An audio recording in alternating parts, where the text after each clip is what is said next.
읽은 본 말씀으로 마음의 할례를 행하라 라는 제목으로 하나님의 말씀을 나누겠습니다. 저는 또 여러분은 하나님의 택하신 하나님의 백성입니다. 하나님께서 우리를 택하시고 우리를 부르시고 우리를 인도하고 계십니다. 하나님께서 그 하루하루 살아간 저와 여러분 가운데 우리의 마음을 늘 새롭게 하시기를 기대합니다. 오늘과도 본 말씀에 보면 1절에 그때에 여호와께서 내게 이르시기를 너는 처음과 같은 두 돌판을 다듬어 가지고 산에 올라 내게로 나오라 라고 말씀하십니다. 말씀하신 것 중에 처음과 같은 두 돌판, 이것을 다듬어 가지고 올라와라. 다시 돌판을 만들라는 것은 하나님 아버지의 마음에 이스라엘 백성과 모든 것을 다 회복하기를 원하신다는 것이에요. 그럼 하나님께서는 이스라엘 백성을 택하시고 자기의 백성인 그 이스라엘을 끝까지 사랑하십니다. 그래서 그 과정 가운데 하나님께서 이스라엘 백성과 관계를 회복하기를 원하시는 거예요. 자, 그런데 이스라엘 백성이 범죄하여서 두 돌판이 깨지지 않았습니까? 자, 그러면 다시 그 돌판을 다듬기 위해서 꼭 필요한 것이 있어요. 저와 여러분도 마찬가지입니다. 어제 하나님과의 관계가 만약에 깨졌어요. 오늘 그 관계를 회복하려고 해요. 그럼 그 관계 가운데 우리가 그 다음 단계로 해서 꼭 회복해야 될 것이 있는데 그것은 하나님을 향한 경외감입니다. 하나님을 경외하지 않으면, 하나님이 천지를 만드신다는 것을 우리가 믿지 못하면, 하나님이 심판자인 것을 모른다면, 하나님이 절대자인 것을 모른다면 우리는 하나님 앞으로 다시 나아가고자 하는 마음이 우리 가운데 일어나지 않습니다. 이 세상을 살아가는 동안 우리는 꼭 기억하셔야 될 것은 이 돌판을 만들어가는 과정 가운데 천지를 창조하신 그 하나님, 여러분의 아버지, 여러분의 하나님은 천지를 만드신 하나님이십니다. 그리고 온 땅을 다스리시는 분이시에요. 그것에 대해서 우리가 오늘 내 일상 가운데 믿음이 없으면 우리는 다시 하나님 앞에 나아가고자 하는 실제적인 행동이 나오지 않습니다. 오히려 우리는 하나님과 상관없이 살아갈 확률이 굉장히 높아요.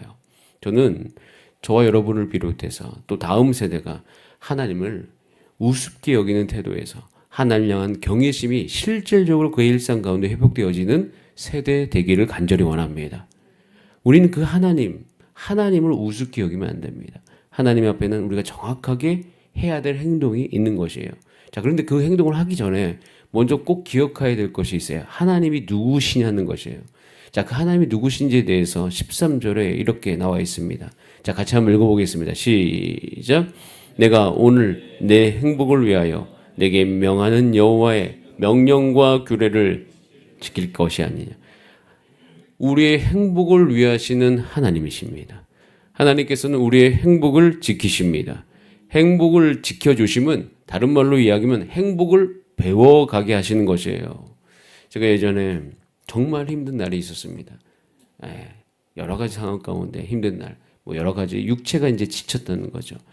육체가 지쳐가지고 집에 들어가서 여러 가지 일들을 행하는 가운데 그 집에서도 쉽지 않았어요. 그런데 갑자기 저희 아내가 깜짝 놀랄 만한 이야기를 해주겠다는 거예요. 그래서 뭐가 지금 이 시간에 깜짝 놀랄 만한 이야기인가. 그런데 갑자기 이러는 거예요. 지금 우리가 굉장히 행복한 상황이라는 거. 정말 깜짝 놀랐습니다. 왜냐하면 행복하다는 생각 자체를 할 수가 없었던 그때였거든요. 왜냐하면 너무 몸이 지쳐 있었기 때문에. 제가 그때 깨달은 게 있어요. 우리가 살아가면서 우리가 행복하다는 것을 우리가 잘 모르는구나. 근데 정말 곰곰이 생각해보니까 굉장히 행복한 상황이에요. 내가 좋아하는 찬양을 하고, 내가 좋아하는 말씀을 나누고, 내가 좋아하는 아내와 내가 사랑하는 자녀와 함께 있는 이 시간. 제가 과거에 그렇게 꿈꿨던 모습 안에 제가 들어가 있는 거 아닙니까? 물론 육체는 정말 많이 힘들었어요. 그래서 그것 때문에 행복하다는 생각을 못할 때가 참 많이 있어요. 그리고 육체가 힘들기 때문에 때론 그 순간, 행복한 그 순간 우리 스스로 그 행복을 깨버리는 잘못된 선택을 하는 경우가 굉장히 많습니다. 몸이 힘들다는 이유로. 그래서 우리가 그 순간에 오히려 하나님께 잘 붙어 있어서 정말 우리의 행복을 위하시는 그 하나님 말씀을 따라가면 오히려 그 행복이 깨어지지 않을 수 있습니다. 잘 우리가 살펴보면 우리의 행복을 깨는 것은 하나님이 아니라 우리의 욕심 때문인 것을 우리는 발견합니다. 그래서 여러분, 행복은요, 우리의 욕구가 이루어져 가는 상태가 아니라 올바른 길을 가고 있을 때 감사가 넘치는 상태예요. 그것이 잘 유지되고 지켜진 상태가 사실은 진짜 행복한 상태인 것입니다. 사람은 죄성이 있기 때문에 그 죄의 욕구가 이루어질 때 행복하다라고 착각하는 것인데, 사실 저와 여러분, 하나님께서 우리의 행복을 위하시는 하나님이십니다. 그 명령과 규례를 지켜갈 때 우리의 삶 가운데 행복이 가장 온전해질 것이에요. 그래서 우리는요, 우리의 행복을 위하시는 그 하나님을 기억하시기를 바랍니다. 하나님은 우리의 행복을 위하셔요. 아주 중요한 것이에요. 그 행복을 위하시는 하나님의 말씀을 듣는 여러분 되시길 바라고요. 자, 14절에 두 번째, 하나님이 누구신가? 시작. 하늘과 모든 하늘에, 하늘과 땅과 그 위의 만물은 본래 내 하나님 여호와께 속한 것이로되. 하늘과 땅의 소유자이신 하나님이에요. 그 하나님이 말씀하시는 거예요. 왜 우리가 하나님을 경외합니까? 우리 행복을 위하시기 때문에. 그리고 그 행복을 위하신 하나님은요, 하늘과 땅의 모든 만물의 주인이신 것입니다. 모든 것이 하나님께 속하였습니다. 그 하나님이 이스라엘을 위하여 움직이시는 거예요, 지금. 그 하나님이 이스라엘 중심으로 움직여 가시는 것이 놀라운 사실 아닙니까? 하나님을 경외하는 저와 여러분을 통해서 우리 중심으로 하나님께서 움직여 가심을 여러분 곰곰이 생각해 보시기를 바랍니다. 우리가 왜 하나님을 경외해야 되는가? 하나님 모든 땅의 소유자이고 그를 경외하는 백성을 통하여서 하나님께서 이 땅을 하나씩 운영해 가신다. 그러면 우리의 삶 가운데 무엇이 회복되어질까? 그건 하나님의 말씀을 가볍게 여기지 아니하는 태도. 우리의 모든 삶의 방향이 하나님의 말씀에 따라서 가는 태도가 오늘 필요한 것입니다. 하나님 대단하신 분이시죠. 자, 그 하나님이 또 어떤 분이십니까? 15절 말씀. 자, 세 번째 하나님의 모습이 나타나는데요. 같이 한번 읽어볼까요? 시작. 여호와께서 오직 내 조상들을 기뻐하시고 그들을 사랑하사 그들의 후손인 너희를 만민 중에서 택하셨음이 오늘과 같으니라. 나를 기뻐하시고 사랑하시고 택하신 하나님. 여러분, 하나님께서는 우리 행복을 위하여 온 땅의 주인이신데 그분이 우리를 기뻐하시고 사랑하시고 택하셨습니다. 여러분, 그 하나님 되심을 오늘 이 새벽에 기도 가운데 기도한 여러분 되시기 바랍니다. 나의 아버지는 나의 행복을 위하여 온 땅을 다스릴 뿐만 아니라 그 하나님이 나를 기뻐하시고 사랑하고 선택하셨다. 여러분, 그 하나님을 경외하시길 바랍니다. 그분께 다시 날마다 나아가고자 하는 마음들이 여러분 삶 가운데 있기를 소원합니다. 자, 그것을 위해서 우리가 나아가야 될 방향이 16절에 명확하게 나와 있습니다. 그러므로 그것을 위해서 하나님은 우리를 위하시는 분이시니 너희는 마음에 할례를 행하고 다시는 목을 곧게 하지 말라. 마음에 할례를 행하라. 하나님께서 이제 신명기 이제 다음 세대 아닙니까? 처음에 출애굽 1세대는 다 죽고 이제 출애굽 2세대가 있고 이 2세대를 통해서 여호수아를 통하여서 가나안 땅을 정복해 가십니다. 그 과정 가운데 다음 세대에게 요구하시는 또 다음 세대가 반드시 지녀야 될 태도는 마음의 할례를 받는 것이에요. 여러분, 저도 이 말씀 앞에서 기도를 참 많이 했습니다, 어제. 그러면서 하나님 우리 교회 영유아부 어린이 그리고 어린이 성경학교 어린이들 청소년부들 그 청소년 또 청년들이 마음의 할례를 행하는 다음 세대가 되게 하여 주시옵소서. 마음의 할례를 행하여 여호와를 경외하게 하여 주시옵소서. 그래서 그것을 위해서 구체적인 적용의 방법이 1절에 나와 있거든요. 자, 1절 말씀을 같이 한번 볼까요? 1절 시작. 그때 여호와께서 내게 이르시기를 너는 처음과 같은 두 돌판을 다듬어 가지고 산에 올라 내게로 나오고 또 나무개 하나를 만들어. 적용 방법은 한번 따라할까요? 다듬고 가지고 올라가라. 예, 다듬어서 가지고 올라가는 거예요.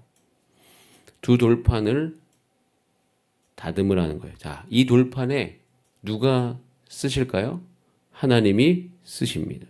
자, 그런데 그럼 두 돌판을 다듬다는 것은 무슨 의미가 일까요? 그것은 개인적으로 하나님의 공간을 확보하는 것이에요. 실질적으로 하나님이 쓰실 수 있는 공간이 확보되어지는 것입니다. 우리가 대부분 인생을 살아가는 동안 하나님께서 우리 삶 가운데 말씀하실 공간을 확보하지 않는 경우가 굉장히 많이 있습니다. 그냥 우리가 하고 싶은 말만 해요. 우리가 하고 싶은 말이 된다는 것은 우리의 마음은 전혀 변화되지 않는다는 것이에요.